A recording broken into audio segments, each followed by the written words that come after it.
Hey, Typology Tribe, Ian Morgan Cron here, your host on this show on which we explore the mystery of the human personality through the lens of the Enneagram. I'm coming to you from the Typology Studios here in 12 South Nashville, Tennessee, in the garage.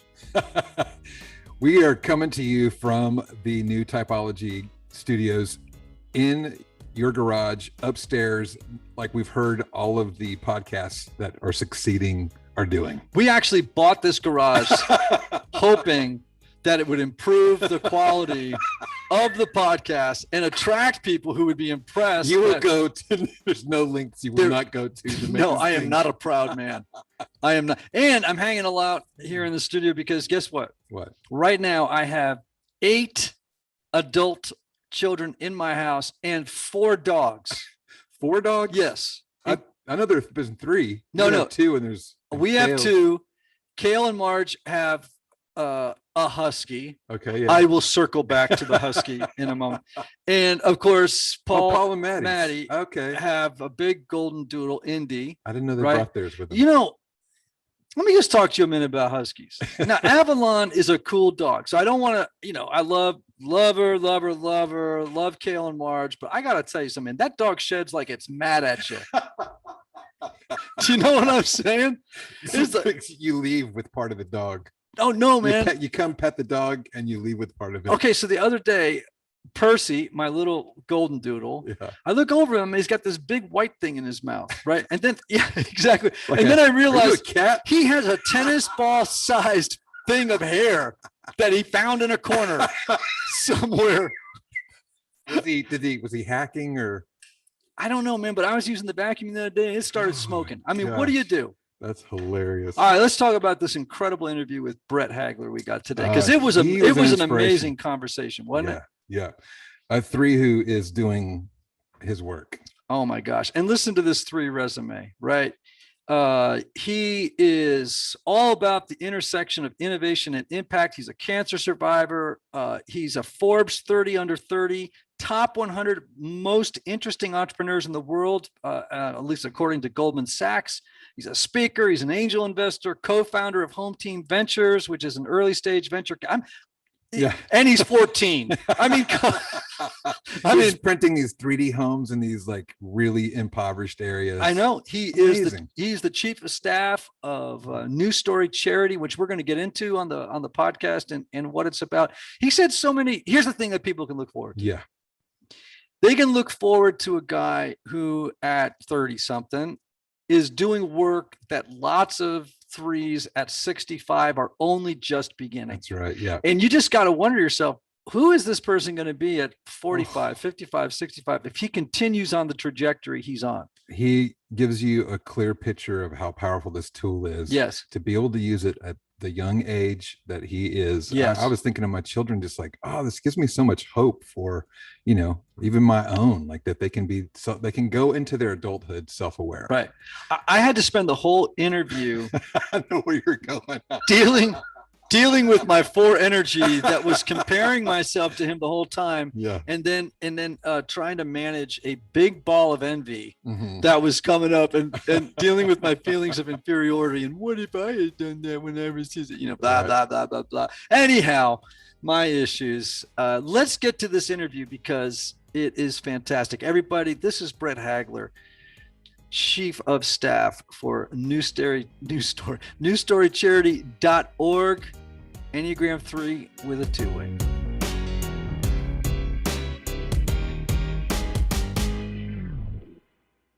Brett Hagler, welcome to Typology. It's a pleasure to be on, man. I've learned a lot from you. Our team's learned a lot, so it's an honor to be here. Well, we're delighted. We shared earlier in the introduction a good bit about who you are, your accomplishments, the things you're passionate about. But I want to hear from your perspective before we jump into Enneagram material. What is New Story? So New Story is, very simply put, we're a nonprofit that works with families that are in extreme poverty that do not have adequate housing. We work with families mainly across Latin America and Haiti.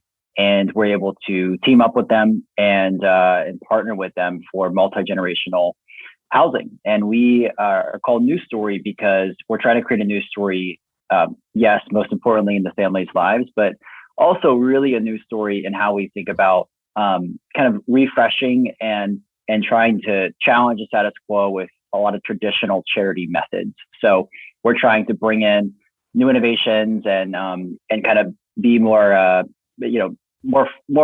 more into the future with what we're trying to do, and trying to bring these kinds of best practices and innovations to the families that need them most first, when usually the families we work with usually are getting any kind of exciting innovation last. So that's what we work on. Housing, it's a massive problem. Aside from climate change, it's arguably one of the biggest, most expensive problems in the world. And we get to try to make milestone progress in providing families with more housing. That's wonderful. Mm-hmm. Tell me how you were introduced to the Enneagram. Your book, so your beginner's guide, actually. A couple of our team members got hooked on it and said we should read it as a team. And so the whole team read it before a offsite that we had. This is when New Story was a little smaller. We were about like 15 people, maybe 3 years ago. And we all read it before the offsite. One of my team members, Annie Brannon, did kind of a whole breakdown of the team dynamics. And that was how I got introduced. Was it immediately clear to you that you were a 3 with a 2 wing, or were you sort of torn between any types, or was it like, no, don't even need to read another chapter, that's me? Once I read the content, 3 definitely stuck out more. When I took the test, I was pretty close with a 3 and an 8. But then once I actually read and understood, it was very clear that, I typed myself as a 3. And then, I would say 2 as the wing. But a lot of 3 with a little 2 would probably be my self-diagnosis. That's wonderful, because one of the things that I'm always sort of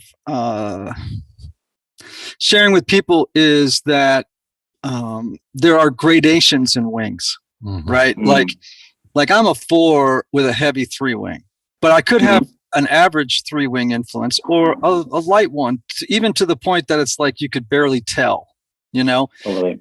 So it sounds like you're a strong 3 with an average to a low 2 wing. Something like that. Yeah, I would say so. And I think as I've begun the journey of trying to become a healthier 3, I think that my 2 has gotten better as well. Great. Just bringing out more compassion and just try to think of helping others before my accomplishments are accomplishments first. So I think they've gone together for me.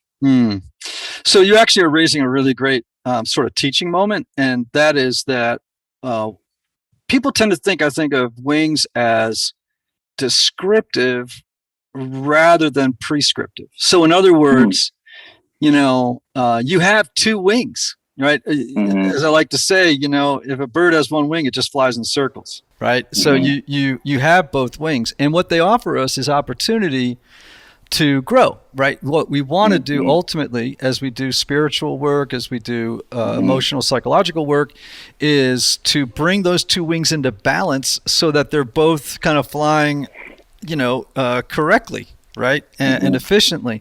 So a 3 with a 2 wing, for example, obviously, one of the things you want to tap into more on that too is being more in tune with the feelings of others. Right? Absolutely. Yeah, right. Because sometimes the 3, a strong 3, will sometimes blow over people's feelings en route to the goal. Right. Which is terrible leadership. Exactly. Yeah. But it's a default, right? And so until you develop self-awareness and see it in real time and realize, whoa, I've got to make some different choices here. We were talking with the former governor of Tennessee earlier this week. We did an interview with him, Bill Haslam, a wonderful, wonderful guy. And he was talking about recently his son at a party. Remember this, Anthony? That was so his son at a party actually watched him interacting with somebody. And he said, Dad, you're doing that 5-minute thing again, where someone's talking about their life and you can see that you have 5 minutes for this conversation before you want to move on, instead of staying in the moment and being present with the fact that they may be sharing some stuff that's fairly vulnerable and important to them. And so he's learned now, as I think you are, right? That's like, I can't move. It's like, stay. And even as a self-aware 3, he was like, what are you talking about? Yeah. And he was like, I am doing that. Yeah. Right. Yeah. And then for the 4 wing, developing that other wing, right? Like paying attention to it, would be for the 3. And this makes total sense, right? 1 is developing more authenticity, which is a big 4 hallmark of the 4, right? Another one would be introspection, spending more time being introspective. Noticing your own motives in different situations, self-care, and not being afraid to do stuff that you're not going to be the best at. All very that. much so. So this is such I usually won't do anything unless I think I have a chance of. I'm like, it's not even worth it. Like, there's a couple things I know I can do, and that's what I want to stick to. Wow. Right.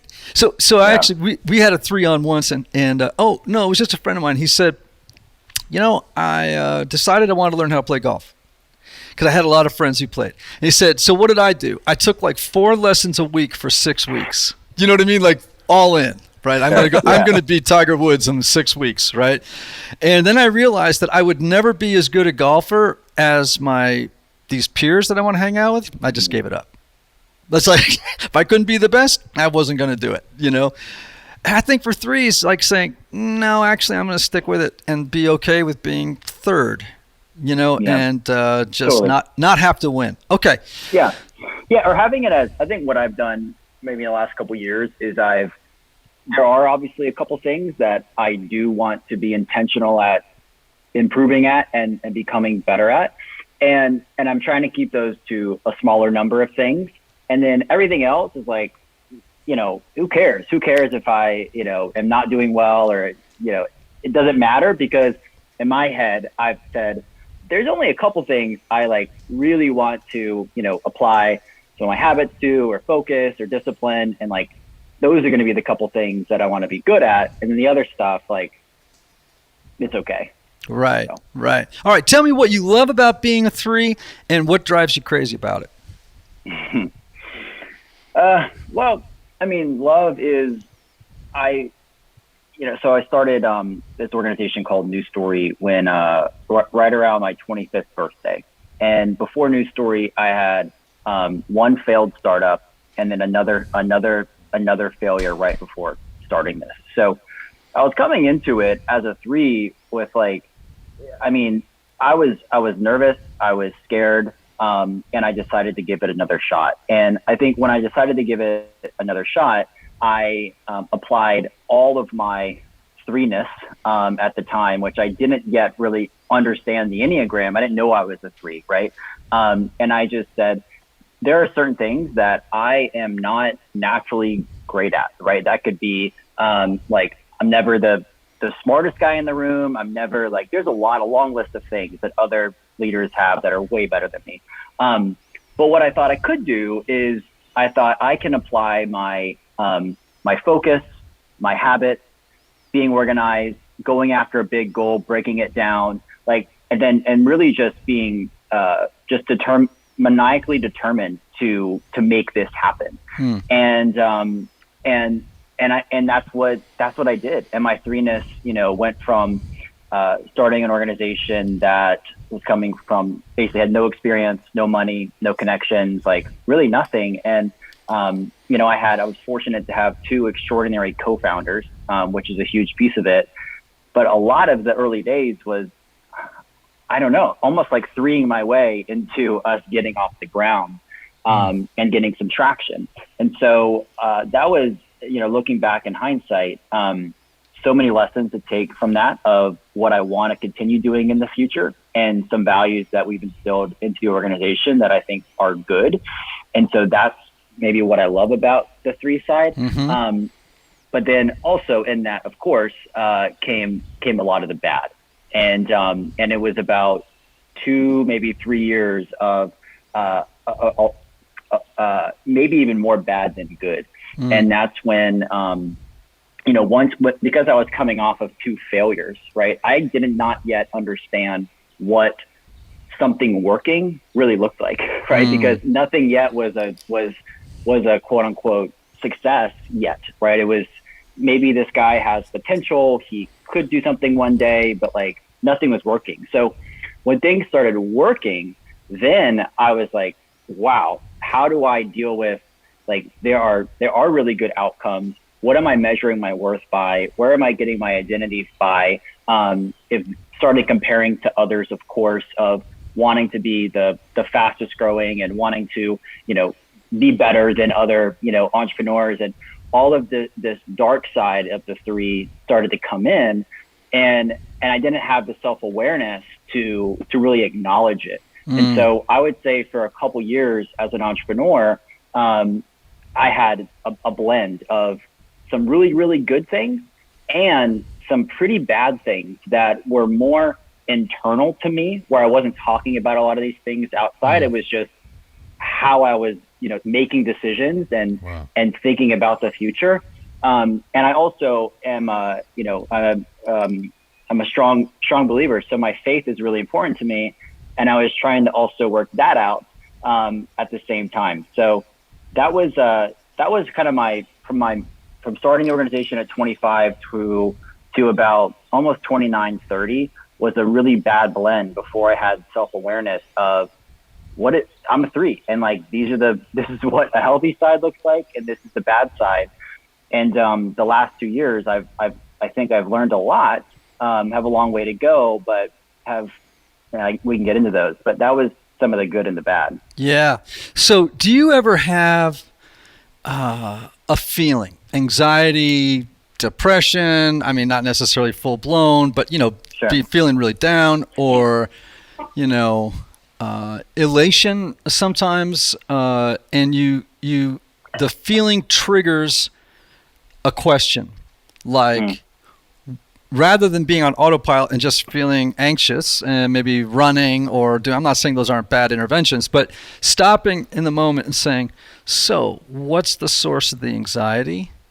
How can I be with this anxiety without pushing it away or holding on too tightly to it? Like, what's going on in me right now that I can feel coming up? And you just have this moment where you step back from yourself and do a little self-examination. Is that a part of your life now? Yeah. I would say now it's much more a part of my life.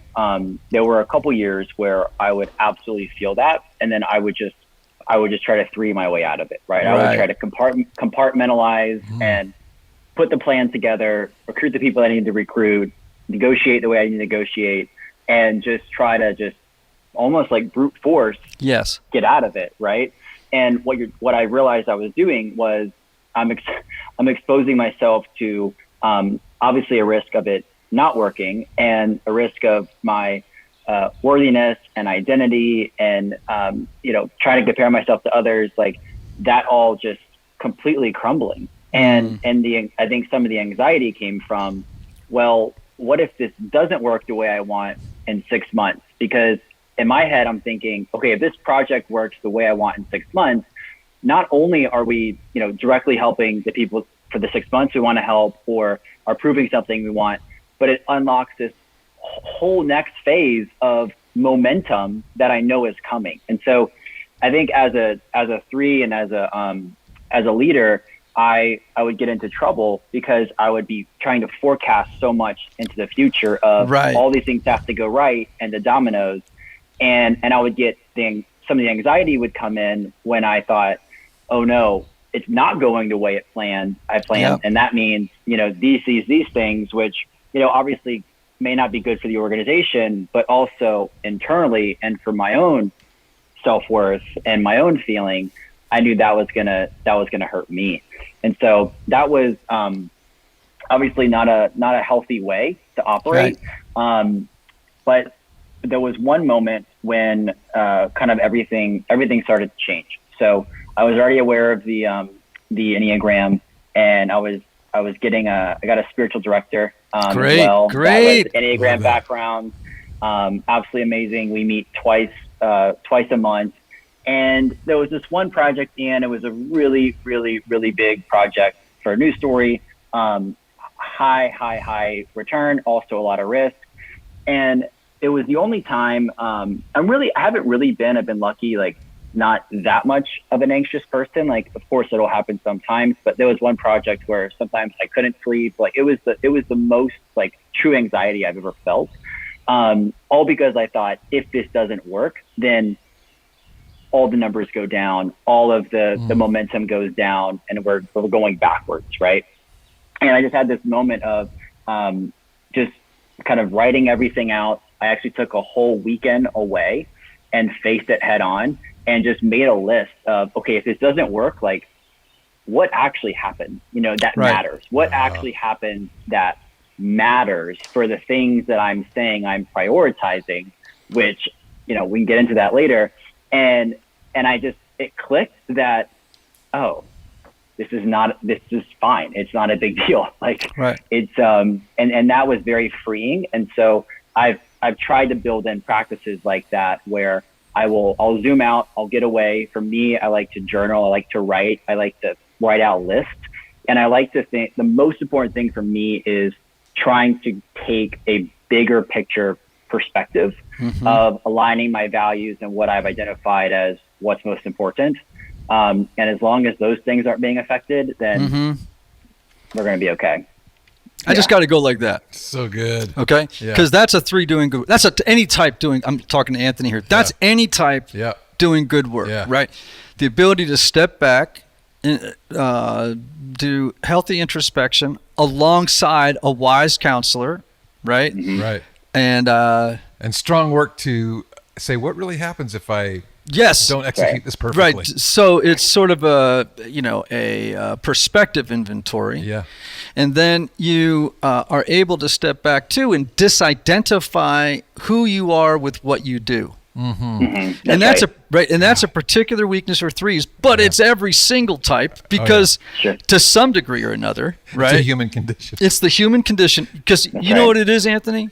I just went on a silent retreat for a week of meditation, 5 hours of meditation a day. Amazing. If you want to go, maybe, I don't know. I just about crawled out of my skin about 200 times. However, one of the things that this teacher who was brilliant on this thing was saying, look, don't feel bad. This is just how the mind works. It's how the ego works. So don't feel it's not actually. He actually said it's not your fault.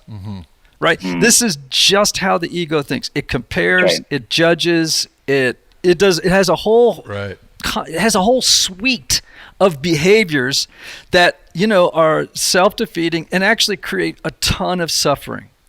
Right. And I won't go into how meditation mitigates the worst of the what we would call the egoic mind, right? But what you did right there was face the ego head on, right? Without shaming it. I mean, you can do this with compassion. In fact, it doesn't work if you don't. It's just like to say, okay, this is how my mind works. In fact, this is how everybody's mind works.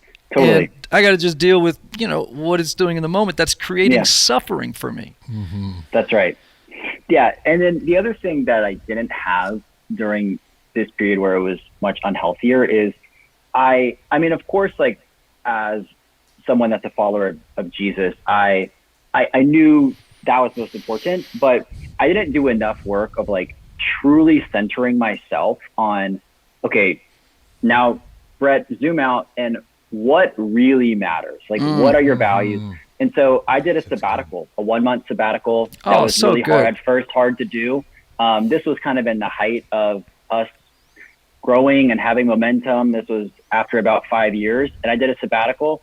And my only goal was to leave that sabbatical with a 1-page rule of life.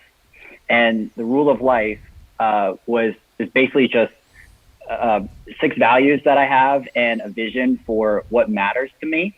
And I try to develop a rhythm which maybe is on the healthier side of being a 3, a rhythm of where I'm reading that at least 3 times a week, in the morning. And I'm just centering myself on, these are the things that matter, right? Temptation is outward success. It's not about spectacular results. It's about love for people. I had this list of mantras. It's about obedience over outcomes. And it just started to really like just seep into me.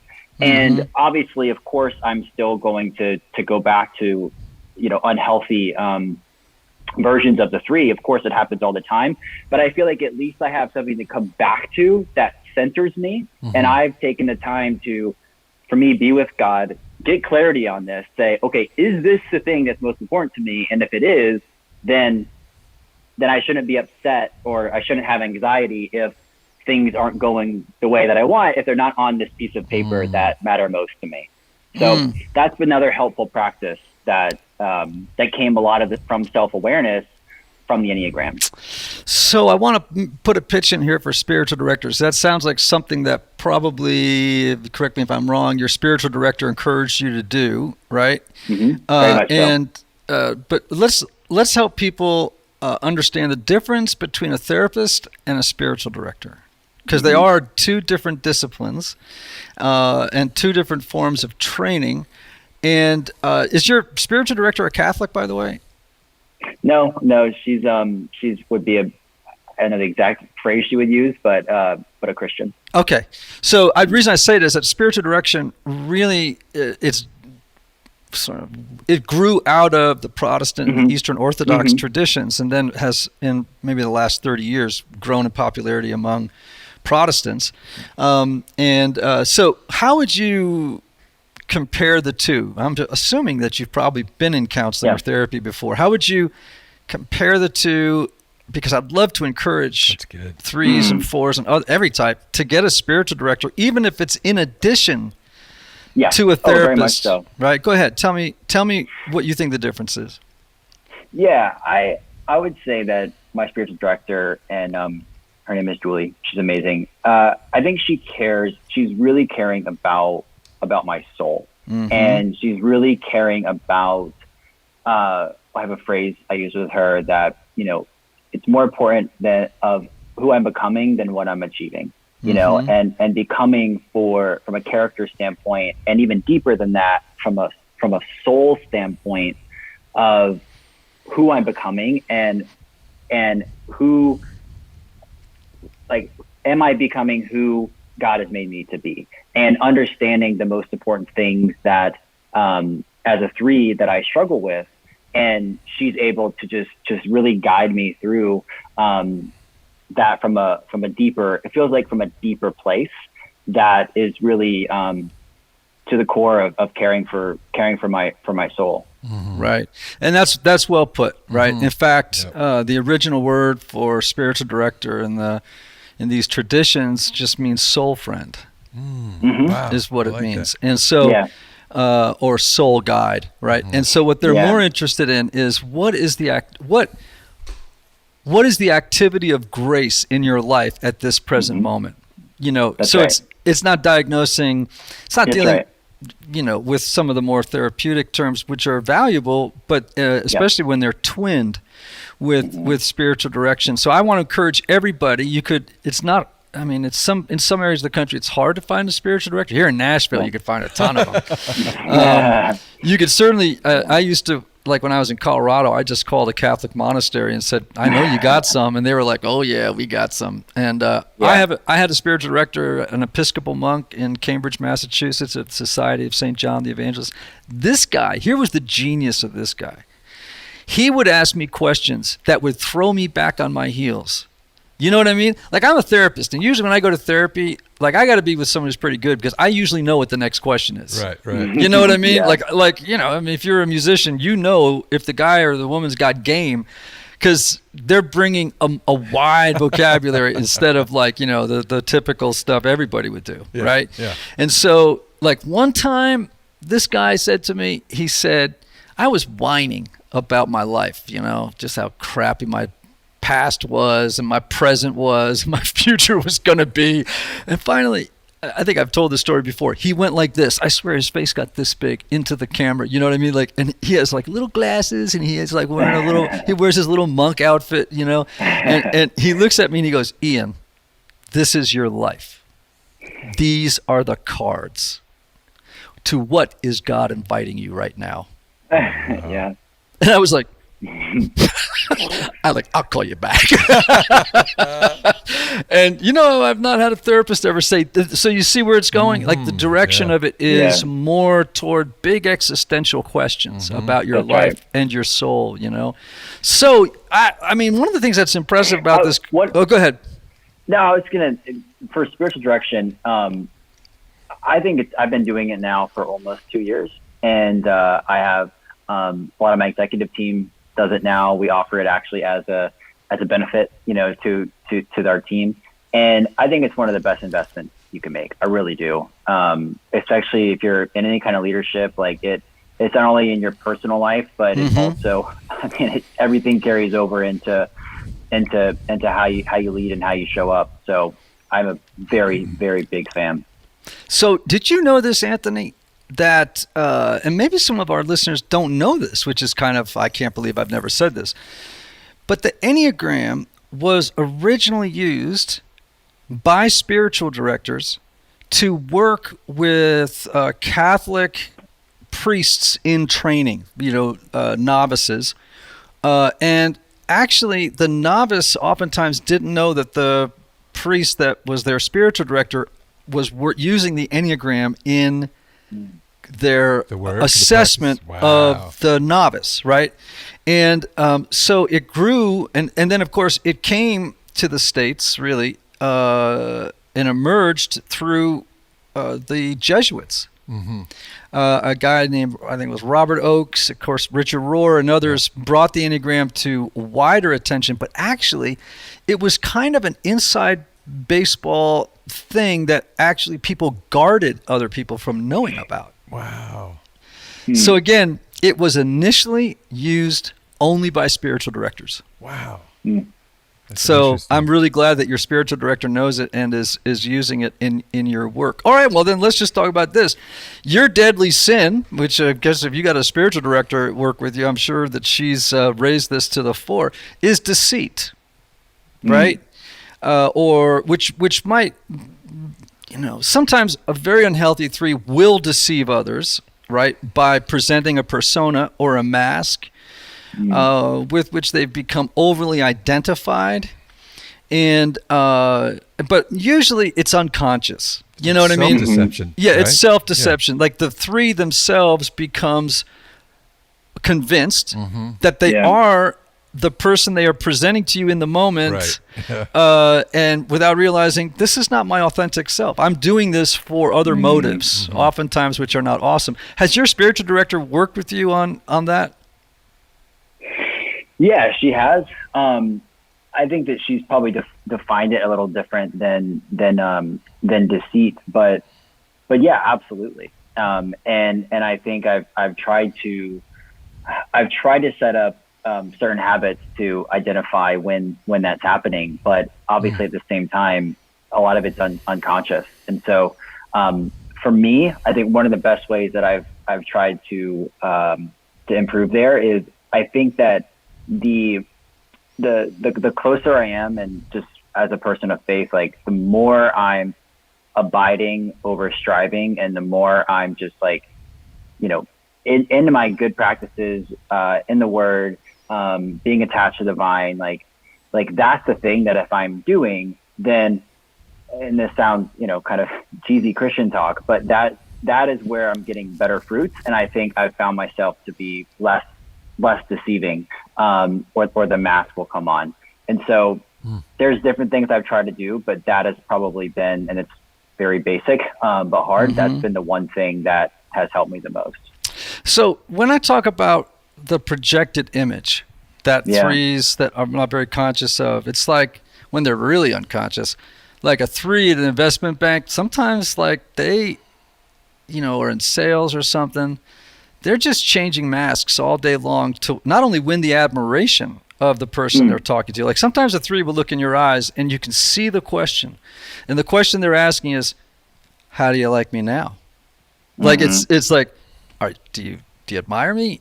Do you think I'm really the bomb and the best at what you know what I mean? Like these, and it's, again, we can't blame ourselves. It's just the egoic mind doing what it does, right, within our own type. And I think what you're describing is a healthy 3 that you're like, okay, I gotta, like I always will sometimes challenge a young 3 that's just beginning to do their work to say, can you be the same person? Can you work consciously to try and be the same person in every interaction and situation that you're in?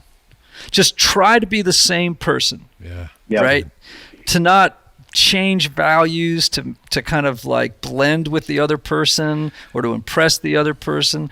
Try not to embellish your credentials. Try not to maybe take credit for work that's not yours. You know what I mean? Like that's young Totally. 3 stuff. That's what I love about the practice of coming up with like a compass or a plumb line with those core values. Because for the 3, so proactive in doing, you find yourself 30 miles down the road and you don't even remember why you're there. You know? Right. So yeah. So there's a term in Ignatian spirituality. I don't know if your spiritual director has introduced you to Ignatius of Loyola, but he has this term contra agere as a spiritual practice, right? And what it means is do the opposite.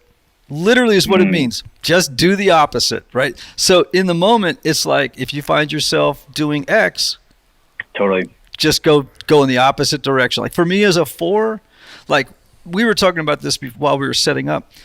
I had a really, really, really hard week this week, and I was deep down into my feelings, man. I mean, way down into my feelings, right? Which is, kind of like it's like one of my blind spots. It's one of my it's the weakest part of my plumbing. If something's going to break in my plumbing, that's where the leak is going to happen, right?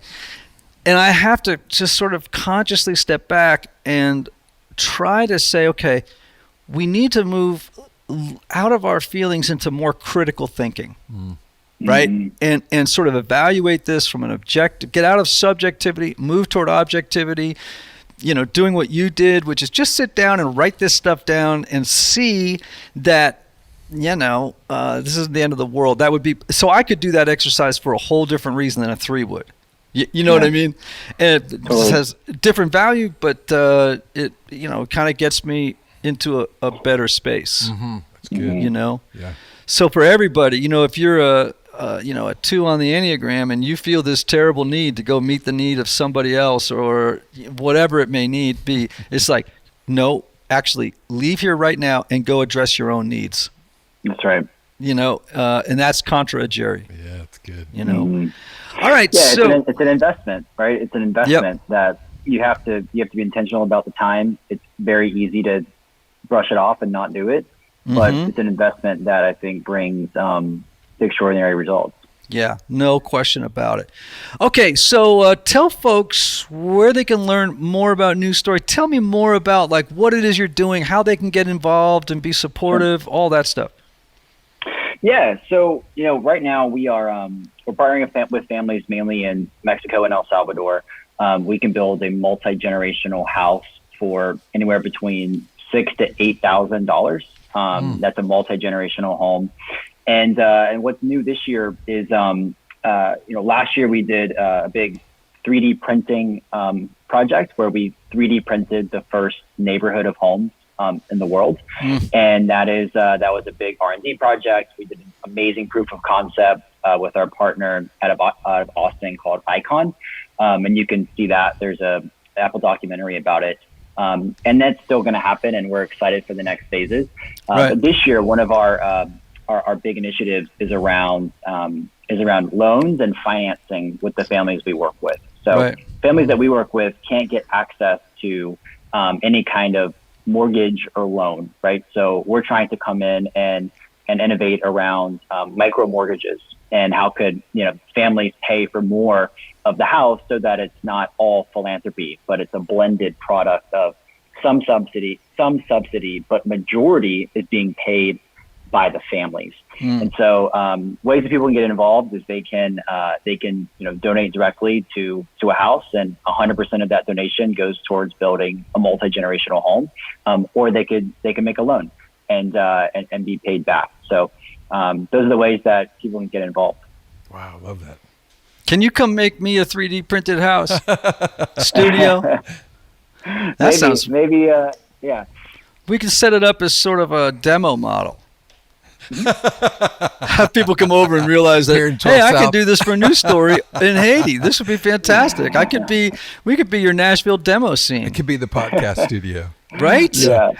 I love that. Yeah, I love it. And the last thing is still getting involved. We're hiring a lot, so we're growing our team, and we're based in Atlanta, San Francisco, Mexico City, and have remote options too. So that's another way.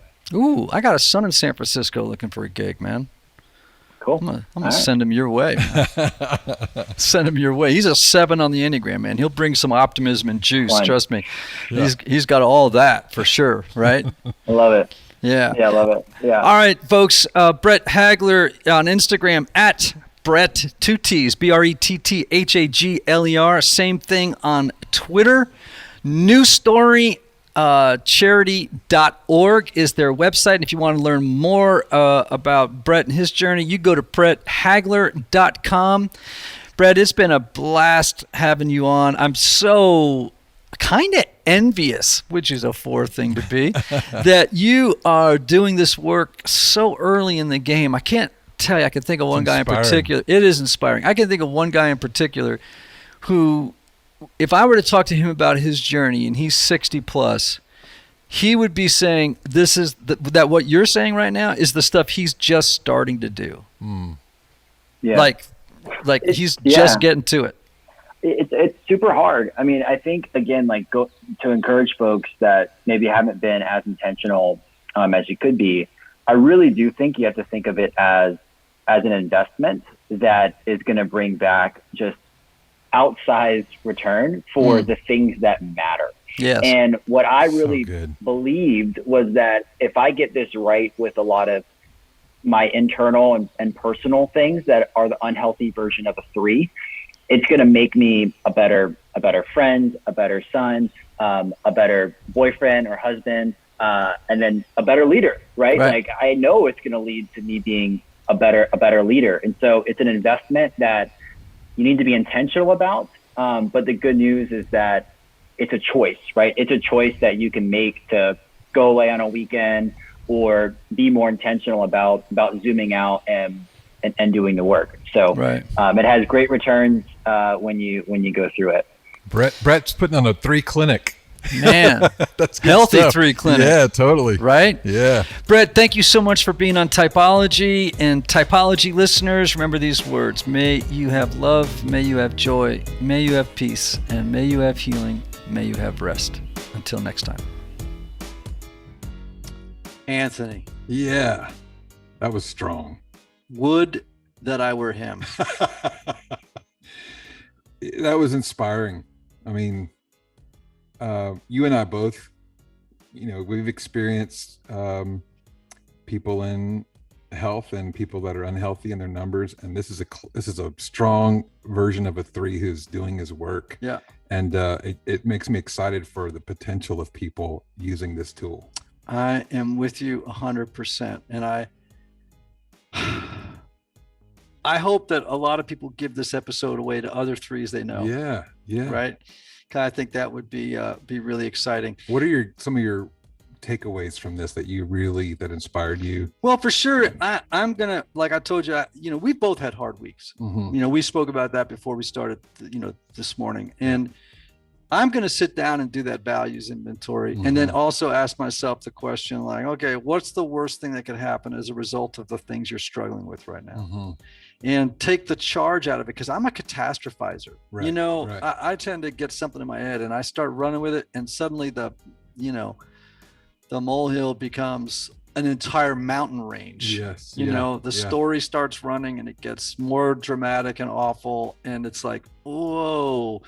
And I think that's a great discipline to sit down. I've done it before years ago, but I just haven't been disciplined about it. Yeah. And at all in the last, I don't know, a couple of decades. So probably worth doing. And then, by the way, after I do that, I have to get the house ready for a party tonight for 40 people are coming. Nobody said no. What's wrong with those people? The Cron housewarming / all the kids are in town. Exactly. I got to go vacuum the house because of the husky, but I'm looking forward to. We got a bunch of songwriters coming over. I told Buddy Green to bring his harmonicas, and I told a few other people to bring their guitars if they want. We're gonna get some songs going, and some songs and some smoke in the air. Oh yeah, and Andy Gullahorn's coming, so that means we got a cornhole game going in the backyard at some point. Awesome. And do you play cornhole? Yeah, sure. I'm just telling you, man. We've been playing a lot of cornhole around you. In fact, we got a little bit of time now between this last interview, and we got another one this afternoon with Brooklyn Sudano, who's a 4. Looking forward to that interview. Yeah, I think we need to go play some cornhole, and I need to whoop you. All right, let's do it. All right, man. Listen, I'll take you on. All right, hey everybody, we love you, and we'll see you next time. See ya.